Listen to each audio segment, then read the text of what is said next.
Morning and welcome to the Tuesday, November 7th County Commission meeting. If you'd stand for the pledge, please. Pledge allegiance to the flag of the United States of America and to the republic for which it stands, one nation under God, indivisible, with liberty and justice for all. Good morning and welcome again. I'd like to remind people to silence their cell phones if they have one with. Meeting documents are next to Commissioner Bender, and if you need a listening device, Craig or Carol would be able to help you with that. We'll start with item 1, which is routine business, and consider a motion to approve the agenda. Second. Motion and a second to approve the agenda. All those in favor say aye. Aye. Opposed, nay. Motion unanimously passes. Item 2 is to approve the commission minutes from October 31st. Approve the minutes. Second. A motion and a second to approve the minutes. Any changes, corrections? If not, all those in favor say aye. Aye. Opposed, nay. Motion unanimously passes. Item 3, bills to be paid of $1,067,047.47. Pay the bills. Second. A motion and a second to pay the bills. Mr. Litz, do you have any comments? Good morning, folks. I thought I'd go over a couple of the higher amounts on our bills today. We have Armor Management that handles the med part of our jail and the detox. And if you add up all the total that we are going to pay Armor Management for this cycle, it comes to $273,401.38. CBM, who does the jail food and meals, there, if you add up all the items that they have, it's $46,534.13 this cycle. Big item that was paid this year to prom. It's for a highway bridge, a bridge out of highways budget was $108,471.20. Human Services Hospitals, this time was $11,702.84. We also had an item in there for $47,901. It was a JDC boiler replacement. Another big ticket item was the jail expansion project. We paid the architect $263,383.66. We also spent on 2 of the ambulance services. Their quarterly come to $25,000 for Garrettson and Humboldt. A couple of other notable items here. Courts interpreters this cycle was $1,532.92. Our year-to-date total on court interpreters is $92,354.12. On the court's psychic evaluations this month, or this cycle, bill cycle, we spent $3,500, and our year-to-date is $93,096.75. Another notable item in the bills today, we had for human services welfare rent, $15,888.28 for a year-end cumulative total so far of over $500,000 we've paid for welfare rents. So those are some of the highlights. I just think that it behooves the public for us to talk a little bit about these bills that we pay every month. They see the aggregate number, but this hopefully offers up something in the way of explanation of where the money's going. Does anyone have any questions for Bob? If not, we have a motion and a second to approve. All those in favor say aye. Aye. Those opposed, nay. Motion unanimously passes. Bob, if you just stay for a second and maybe inform the audience and obviously the people in attendance about the good news you had that you passed along to us yesterday. I'd be glad to, Commissioner Bender. Yesterday we had our ratings call with Moody's rating service. And every time we do anything with bonds, if we sell bonds, we get a rating and we pay for it. And I think this is going to be about $8,000 that'll come out of the bond proceeds. The good news is in spite of the fact that we are going to have a cumulative debt of about $67 million, we got the highest bond rating that we could possibly get for Minnehaha County. We have the large A, small A1, which is double A1. And considering the circumstances of government finance, that's about as good as it gets. And actually, it's better than the city's rating right now, I believe. There are two things. The credit strengths that they gave us was a strong local economy, sizable tax base bolstered by low unemployment, ongoing development, and positive demographic trends. Our growth is good. The other part that was noticed was balanced financial operations with ample revenue raising flexibility. Two of the credit challenges that we had, of course, we already know about. One of them we could do something. I'm not sure we can do either much about either one. But the big one was financial reserves are slightly lower than similarly rated local governments. So if we could dig up another $10 million cash at our low point, well, that would put us over the top on that. The other part, it would be resident income levels are lower than similarly rated governments. So if Jeff can get out and unionize everybody and get that working man's level up there, why that would help us as well. But there is no outlook on a debt rating like this here. So when I got here, we had just changed to negative, and that's at a positive outlook right now. So all in all, it was a great phone call. They asked some questions ahead of time, and we scrambled to answer them, and we obviously did it satisfactorily. And so the outcome is good for the taxpayers of South Dakota. Type of rating like this, when we go to the bond sale, saves tens of thousands of dollars every year in interest costs for the bonds that we're going to sell.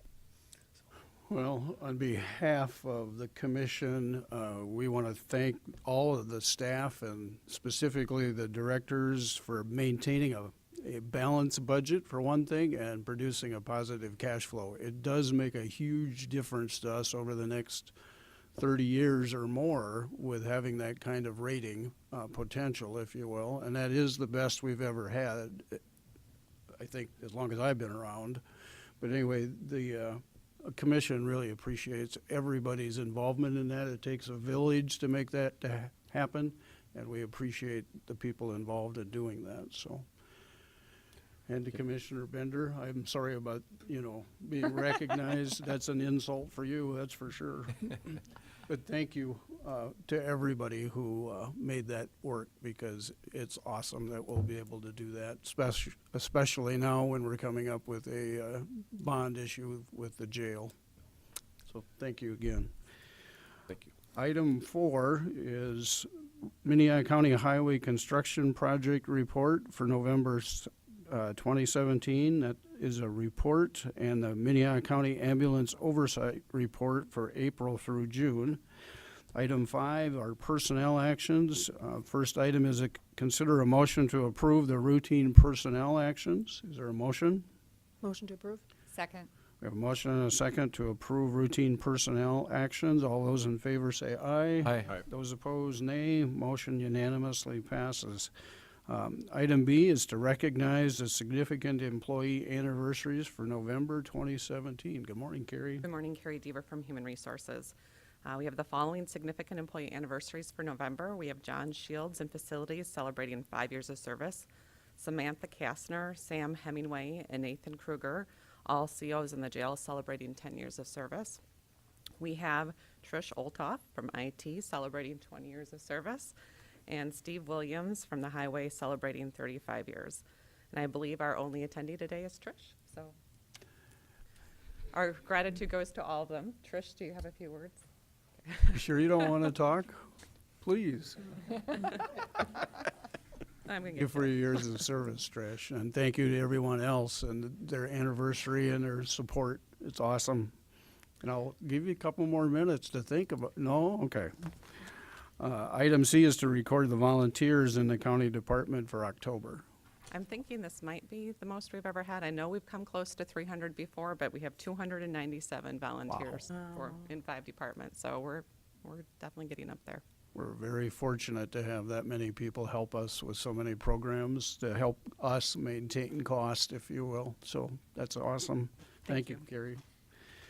There's no applications for abatement, no notices and requests, no planning and zoning notices, or for petitions for compromise. Now is an opportunity for public comment for anybody that would like to make a comment about something that is not on the agenda. If it's anything that you'd like to speak about, we'd be able to hear that now. No one's moving, so we'll go to item 10, which is a public hearing to consider the 2018 liquor license renewal application for Chasers Food and Spirits due to an applicant having a liquor license compliance check violation in the current licensing year. Olivia?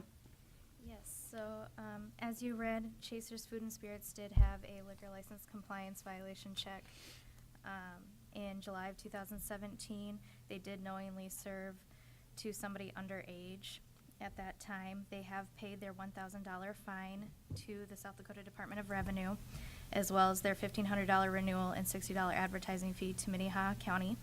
The planning department has no issues as far as land uses, and I do believe that we have representatives here from the sheriff's office and then of course legal to speak if they so choose on this, and then the applicant might be in the audience. Yep, in the back. Any questions first for Olivia? Anyone have any questions for the state's attorney or for the sheriff's department before we start? This is a public hearing. If the representation from Chasers would like to make any comments, we'd be happy to hear those now. Otherwise, there may be questions for you at some point. And you do need to identify yourself, please. Good morning, everyone. I'm Judy Swearingen, my husband Mick Swearingen, and we're the proprietors at MJC Holdings, doing business as Chasers Food and Spirits. We've been out there about 14 years. We did sell it for a short term of time, about 7-8 months, and they were not successful with running the business. But you'll see with our tenure, we normally don't fail these compliance checks, so we feel real bad about it. We hope it never happens again. Can never say never, but we do our best, and we're very diligent about trying to make sure that doesn't happen. So if you have any questions for us, please ask. Does anyone have any questions? Commissioner Karski? Yeah, thank you, Judy, for being here today. Welcome. When we do the compliance checks, our sheriff's department, I should say, and they send out a 19 or 20-year-old, and they go to grab a six-pack of beer or whatever it is they get, and they go to the counter, and if they're asked to see their ID, I mean, they're not trying to be surreptitious about the buying of the alcohol, but yet in the county we have about 1 in every 7 businesses failing the compliance checks.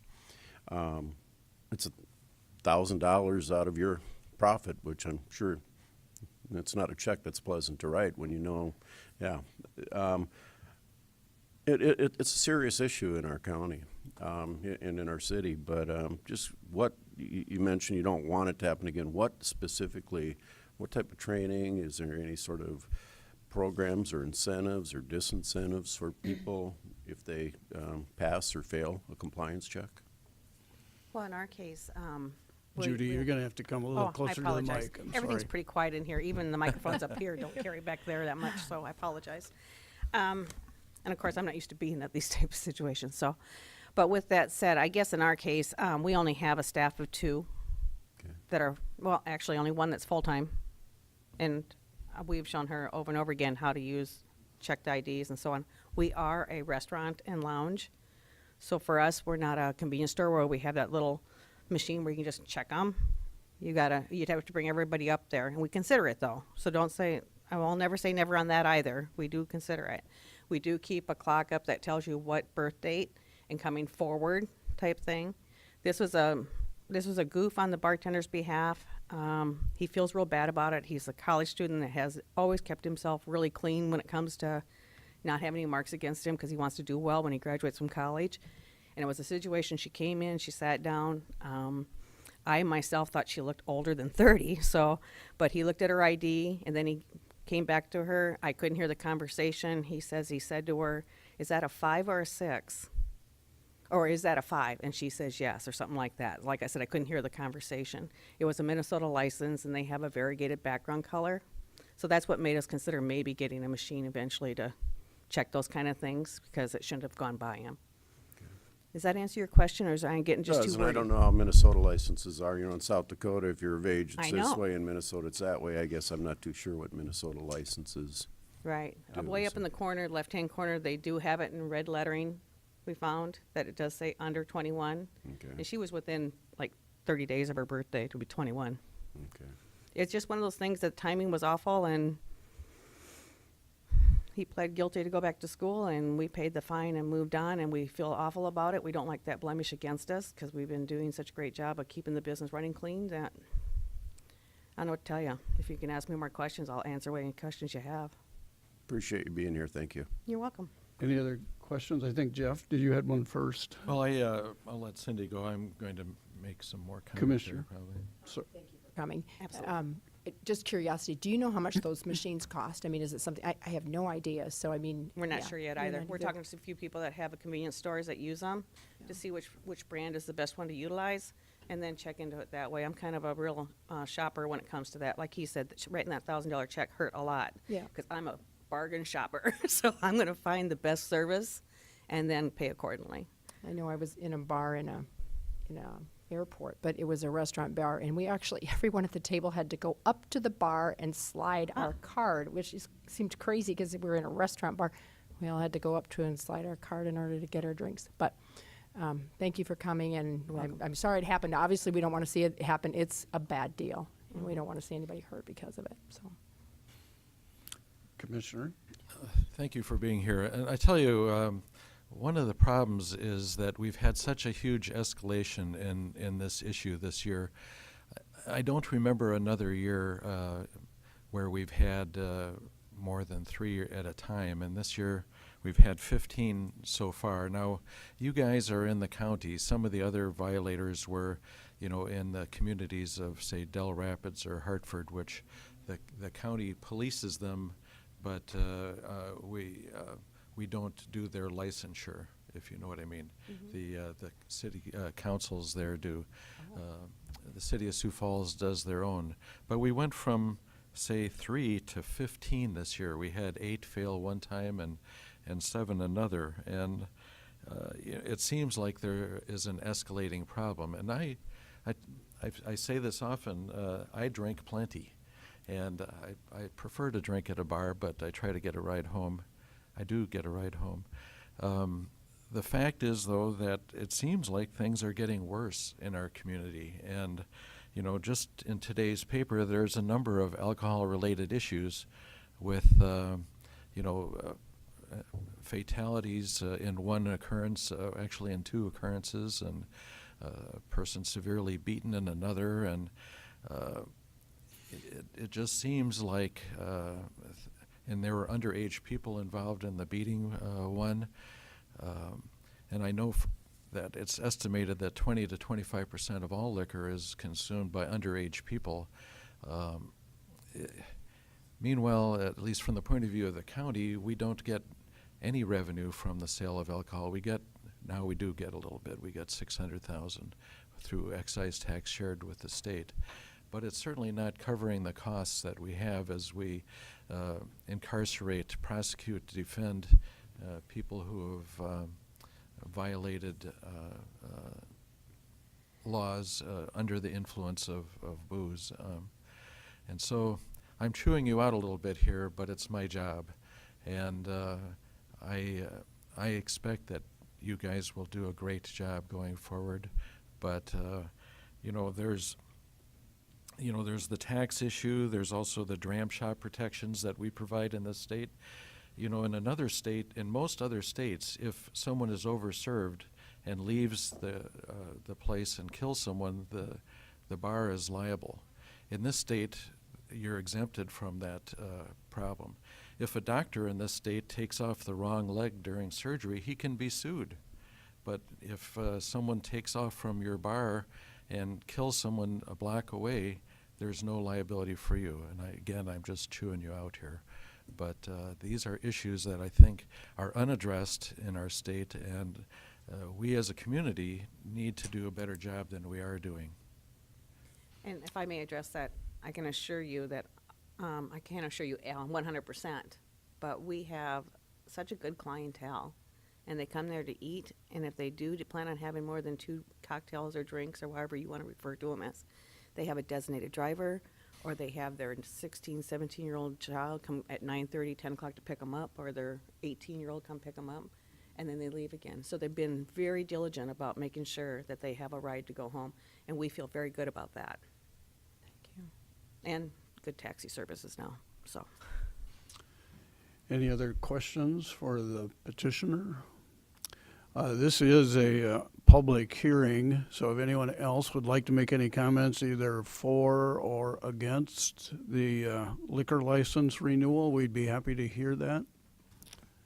Any comments from the sheriff's department by chance? Thank you. If not, is there a motion? Motion to approve? Is there a Second. second? We have a motion and a second to approve the renewal application for Chasers. Any other conversation? Commissioner Bender? I have kind of not chimed in here, but, you know, part of it is that you've had a pretty clean record, you know, but obviously, you know, well, there might be some grace provided here, you know, another violation would be taken very seriously. So I know you know that. We do. Thank you. I will just make the same comment and one violation is one too many, we all know that, but unfortunately, as Jeff pointed out, we've seen a rise, and I know the sheriff's department is really concerned about the whole county's issues, and we need to set some criteria and concerns about that rise, and sheriff's taken this on as a priority, and we need to do the same thing. So I think the next time around would not be very pleasant and very expensive. So we have a motion and a second to approve. All those in favor say aye. Aye. Aye. Those opposed, nay. Motion unanimously passes. Thank you for everyone. coming. We appreciate that. Thank you. Item 11 is to consider a motion to approve the 2018 Minnehaha liquor and wine license renewal applications. Olivia.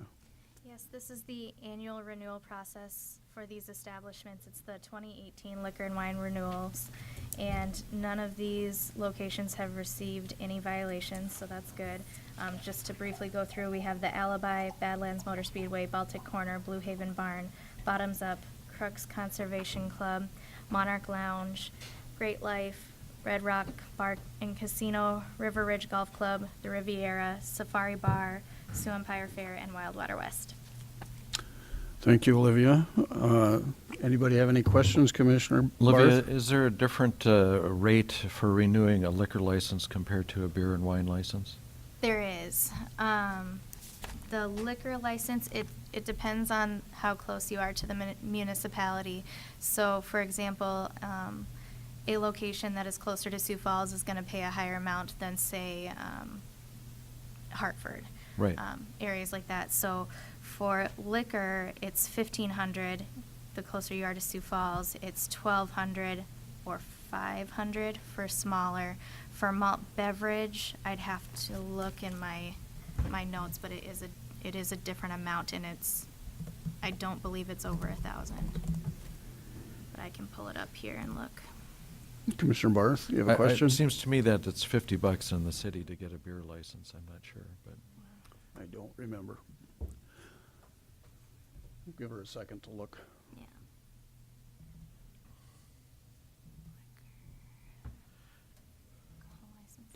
While she's looking, are there any other questions that you may have?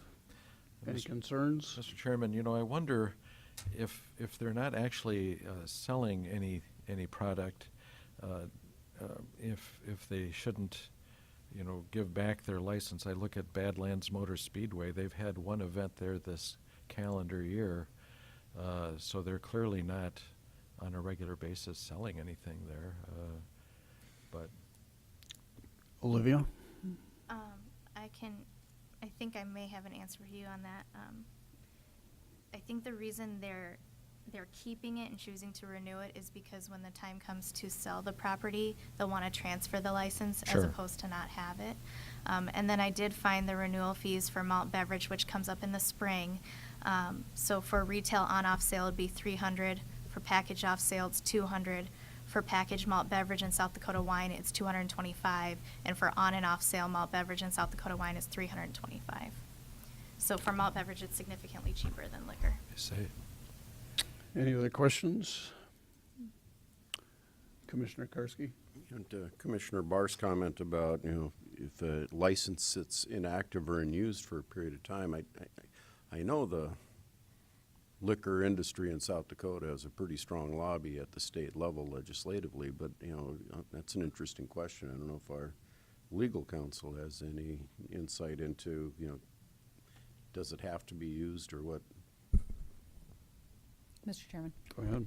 I was just checking through Title 35, Chapter 2, because I think there, as I was reviewing all of this over the last few weeks, as the state's attorney's office reviewed these licenses and considered the applicants, it seemed to me, Commissioner, that I came across something on inactivity, but I'm not coming up with it here in Chapter 2, but I can follow up to see. If you would, that with would the be commission. interesting. Commissioner Barth? Mr. Chairman, I think we had something recently where there was a property formerly a club that had become a church, and they had lost their liquor license. The Moose Club had lost their liquor license in the city because of not using it, and the city took it back. And then they went out of, disbanded and sold the property to the pastor of a church that had been meeting there. But the point being that there was a liquor license that apparently dissipated, evaporated, and they're quite expensive within the city. I think they're a couple $100,000. And there is a shortage of them. I believe we have a couple in our inventory that we could sell to people if they were to open a full steakhouse, bar, restaurant type joint somewhere. We have a couple licenses we could. Yep, we do have a couple, and the city's license is based on the population census, and they are very valuable and an asset of the organization for sure. Any other comments? With that, is there a motion? Motion to approve? Second. We have a motion and a second to approve the list of liquor and wine license renewal applications. All those in favor say aye. Aye. Those opposed, nay. Motion unanimously passes. Item 12 is to authorize the chair to sign a county jail per diem contract with the counties of Aurora, Brookings, Dual, Gregory, Hanson, Hutchinson, Hyde, Kingsbury, Lake, Lincoln, McCook, Moody, Sanborn, and Turner. Warden Gromer. Good morning, Jeff Gromer, I'm the warden at the jail. This is just the yearly daily bed rate contract renewal. The price increase this year is about 3% over last year's price. The new daily bed rate's $96.45 a day. I think as most of you are well aware, the jail doesn't have a whole lot of extra beds to rent. We do rent a few here and there to Lincoln County, a few to the Marshal Service. Other than that, it's pretty sporadic with our availability to rent beds. But this is the new rate that'll be charged for. Any questions for the warden, Commissioner Karski? And I don't know if I've asked this before, but is there a science behind determining that rate, or can you explain it if there is one? How do we come up with it? Kim can probably explain it way better than I do. Ken, we work on it together. We use, it's basically a formula established by the federal government that they provide us for figuring the rate for the marshal's prisoners to house them. And it takes into account all of our costs, including debt service and the salaries for administration. I mean, portion of the sheriff's salaries figured in there, the chief deputy's salaries, any debt service we have on the building. It's a fairly labor-intensive process to come up with that number, but that's the formula and the process we use to figure it out. Is it set by any federal or limited by anything? I mean, it's not. Okay, so it's our number that we use through that process. We use based on that process and that formula. We'll actually be negotiating a new contract with the federal government here in 2018, and we'll use that same process, that same Will they pay the method to same rate? calculate it. There's just always a negotiation with the federal government and the Marshal Service as to what rate will actually be used. My goal is for everyone to pay the same rate. We figure the costs are the costs. It doesn't change a whole lot depending on what agency we're renting beds to. But the Marshal Service becomes a slightly different discussion when you're negotiating a rate with them. Well, and I've heard, and, my understanding is that a lot of times the federal prisoners probably are a little bit more labor intensive than our local. I don't know if that's true or not. It really varies on the inmate. Obviously, an inmate with higher medical needs becomes more labor intensive, and an inmate with some mental health needs becomes more labor intensive. The Marshals prisoners tend to be longer term custodial prisoners. They've been in custody longer. They're typically more experienced inmates, and that has advantages and disadvantages with both. Some of them become far more high maintenance, some of them are less. So it really varies from one inmate to the next. Thank you. Other questions? Mr. Chairman, I'll make a motion to authorize you to sign this contract, and I'm just very glad that this is not us putting people in their jails. Is there a second? I'll second. Thank you. We have a motion and a second. Any other comments or questions? If not, all those in favor say aye. Aye. Opposed, nay. Motion unanimously passes. Thank you, Jeff. Authorize the chair to sign an amendment to the contract between Minnehaha County and CBM Managed Services to adjust the cost of kosher meals. Jeff? And Jeff, This- would you do me a favor and raise the mic? I'm getting sorry. a signal or something. This is a very minor contract adjustment with our CBM food service agreement. It simply adjusts the price of the kosher meals that we provide as a special diet for inmates that qualify for that. Thank you. I appreciate it. Motion to approve the contract for kosher meals. Second. A motion and a second to approve the contract for kosher meals. All those in favor say aye. Aye. Opposed, nay. Motion unanimously passes. Item 14 is to authorize the chair to sign a 2018 police service agreement between the county and the cities of Baltic, Colton, Crooks, Del Rapids, Garrettson, Hartford, Humboldt, and Valley Springs. Captain Walsh. Morning, Mike Walsh, Minnehaha County Sheriff's Office. This is the standard contract that we go through every year to provide police services to the 8 towns that we currently police. There's no changes in the hours or the terms of the contracts. There is a slight increase in the amount, approximately 77 cents per hour, and that's due to the standard cost of living type things and insurance, fuel, personnel step increases, things like that. Any questions for the Sheriff's Department? Commissioner? Captain, how are we getting along with these cities and stuff, the city councils? I know I've heard good reports about you or your deputies going to city council meetings, et cetera. I think they appreciate when we have a presence there, even if it's for 5 or 10 minutes for newer council members to meet them. I get emails weekly from 1 or 2 of the cities requesting special patrols or thank yous or things like that. And at this point, I think I can confidently say our relationship with these towns is really strong. Any other questions? Excuse me. One more. Yes. Going back to points I was making earlier, a number of our alcohol compliance issues were in those towns that we contract to patrol.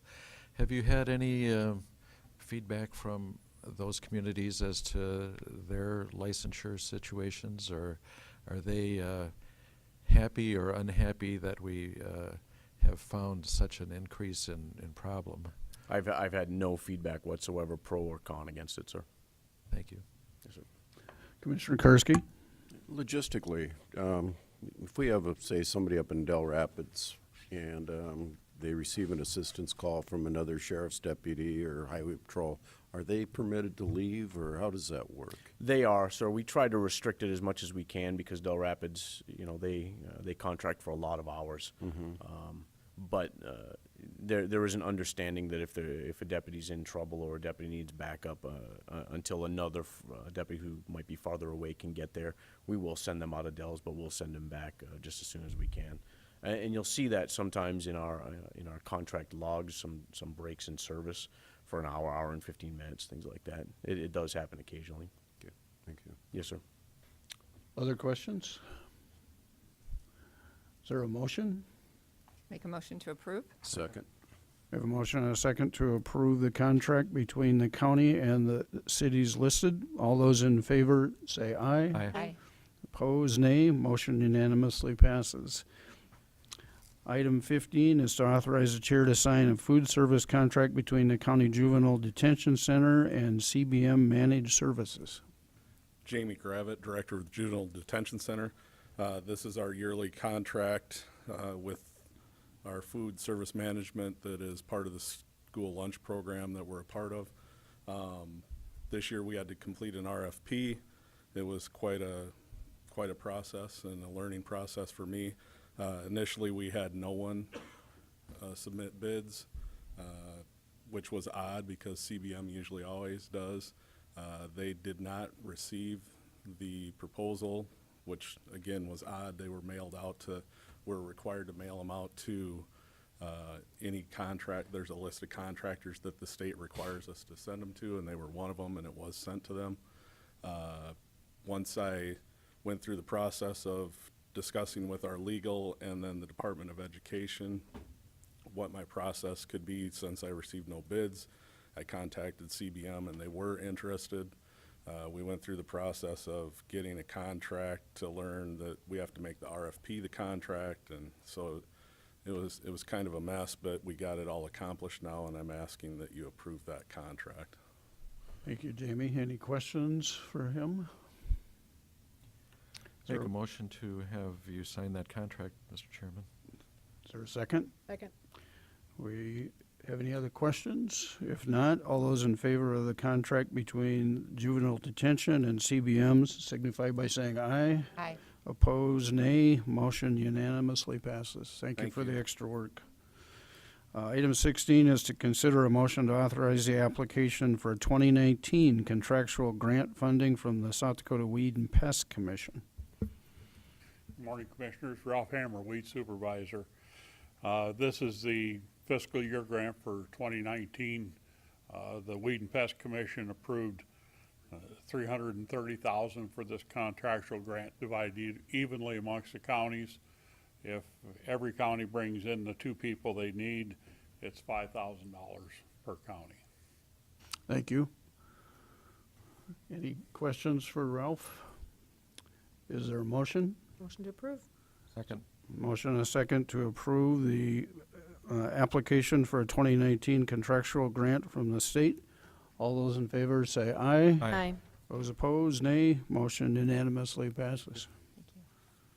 Item 17 is to consider a resolution to declare the building affixed to and situated upon 411 North Minnesota Avenue as surplus property to proceed with demolition of the building.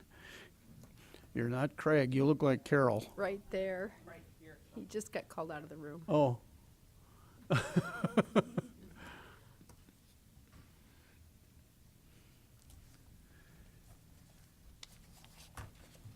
A quick conversation. Apologize for being a little tardy. Craig Dewey, Commission Office.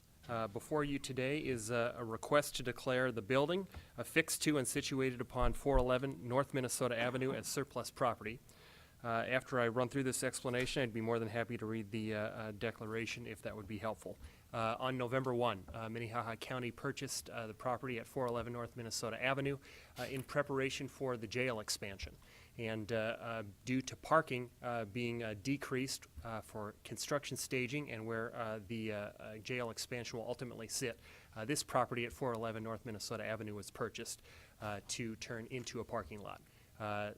Was known as the Key Building, or is known as the Key Building. The tenants have all vacated that building. And so by approving this request to declare this property as surplus, the county can now would be able to move forward with demolition of that building. Would be happy to answer any questions or read the declaration if that'd be helpful. Thank you, Craig. Questions for Craig about the building or demolition? Commissioner Karski? 2 things. When would the building be demolished? We have a waiting period or something of a few weeks, don't we, before this becomes Facilities effective? Director Mark Krenz is coordinating that process. Okay. And the latest date that I've heard as a tentative date for demolition would be the beginning of December. Okay. And then and this just came to me as we were sitting here, and I'm thinking that's going to become an employee parking lot from, I think, our discussions. For employee safety, county employee safety, I think we should approach the city about doing what they have done at other intersections on Minnesota Avenue, and no turn on red when pedestrians present. I don't know who or what would take to make that happen or who we approach, but I think that would be a very smart thing for us to do, because this can be a busy intersection. If we're going to have employees parking over there and crossing that street, I think for safety, it would be a good idea to have that imposition. Just putting that out there if anybody wants to talk or think about that. That would certainly be easy to follow up with the city about that, and we can visit about that more afterwards. As a couple of notes, there will be a fence on the parking lot, so traffic will be directed towards the light for crossing, but certainly an extra safety precaution could be that no turn on right, as you're suggesting, Commissioner. Any other questions or comments? Commissioner Karski is wise. Thank you. I'm not going to go there. I'll make a motion to approve. Second. Let's We have move a on. motion and a second to declare the building affixed to 411 North Minnesota Avenue as surplus property. All those in favor say aye. Aye. Those opposed, motion unanimously passes. Item 18 is liaison reports. Anyone have any liaison reports? Item 19 is new business. Any new business? Item 20 is old business. Want to have the old business reports? If not, I'd like to go into executive session for contracts, litigation, and personnel. So moved. Second, all those in favor signify by saying aye. Aye. Those opposed, motion unanimously passes. I'm going to need about 10 minutes.